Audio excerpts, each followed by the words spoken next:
when truth needed a voice. Kings are surrounded by power, by soldiers, by advisors, by people who tell them what they want to hear. But sometimes, what a king needs most is truth, spoken with wisdom, not force. This is the story of a woman history barely remembers by name, yet whose courage changed the course of a kingdom.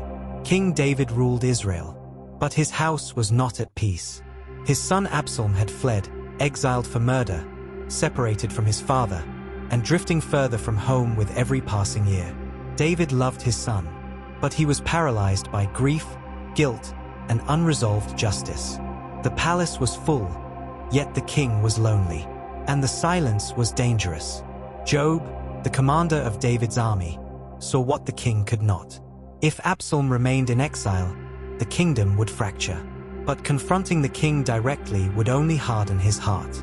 So Joab turned to someone unexpected, a woman from Tekoa, known for wisdom, not power.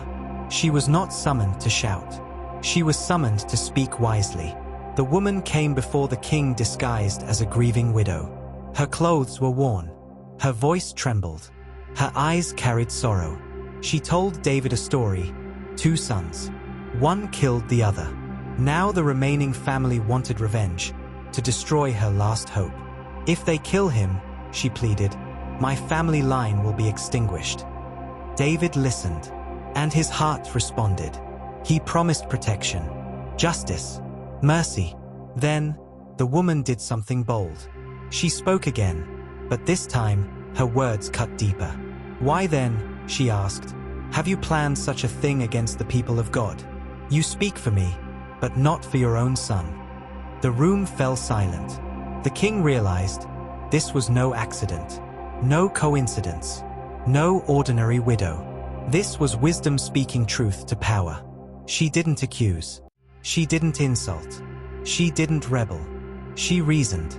She reminded David that God restores the banished. That mercy does not cancel justice. That reconciliation heals nations. Her words were gentle, but unflinching, and David listened. David saw through the disguise. Did Joab put you up to this?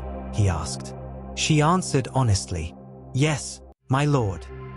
And instead of anger, David responded with action. Absalom was allowed to return. A path toward restoration was opened, because one woman chose wisdom over fear. The Wise Woman of Tekoa teaches us, truth spoken with wisdom can reach places force cannot.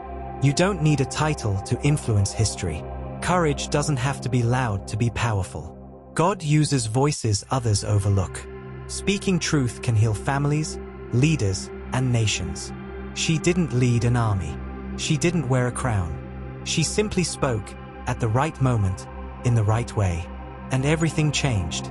You may feel unseen, unqualified, unimportant, but God has always used unexpected people to speak necessary truth. Sometimes, the bravest thing you can do is tell the truth, with wisdom, humility, and faith. Who might God be asking you to speak truth to today? If this story encouraged you, like, share, and subscribe for more powerful Bible stories about women whose wisdom shaped history.